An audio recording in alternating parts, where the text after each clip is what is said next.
Hi everyone, I'm Paige Abbott and this is your weekly recovery message. This week I thought I would talk about the topic of fantasy. Often when people hear the word fantasy, they assume that that means something that's pleasurable and welcomed.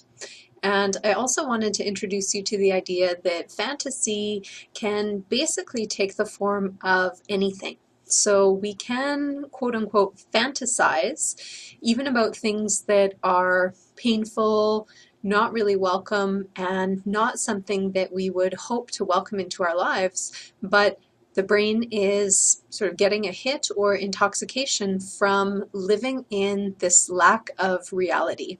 And that's the definition of fantasy that I would encourage you to reflect upon for yourself, is that fantasy is when we're living in a non-reality. We're living in a place that isn't the here and the now, and it's not real. So that fantasy place, as I said, it can be pleasurable or it can be very painful, but either way, it's not reflective of our present reality. And addiction loves living in fantasy. So addiction will take you into that fantasy realm, whether it's pleasurable or whether it's painful, multiple times every day. It may take you back to past memories, have you living in the woulda, coulda, shoulda. There's a fantasy element involved in this too. You can fantasize about what you would have done differently in situations that had occurred. You can also fantasize about future situations that haven't even happened yet. And again, might be situations that you would look forward to or hope would happen, but it may also be fantasizing about anxiety-provoking, fear-provoking, unwelcome situations that are very unpleasant that, again, your brain is just hooking into that lack of reality. And the challenge with addiction is to try and keep yourself coming back to reality.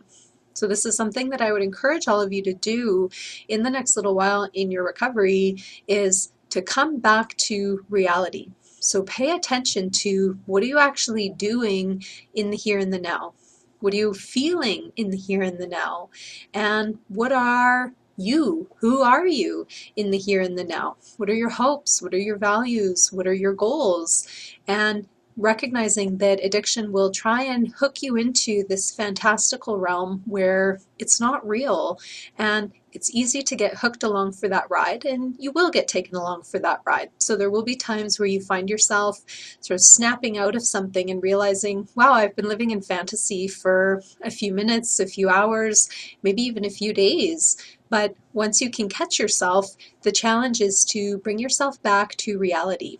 And as I said, you can use those centering questions of, what am I doing? What am I feeling? And who am I in the here and the now, to bring yourself back to the real. Addiction thrives on the fantasy. Recovery promotes the real. Recovery is about learning to live in reality. So I would encourage all of you, keep trying to bring yourself back and stay and live in reality as much as possible, but recognizing that the disease will try and pull you into fantasy. I wish you the best in your ongoing journey of recovery for the week. Bye for now.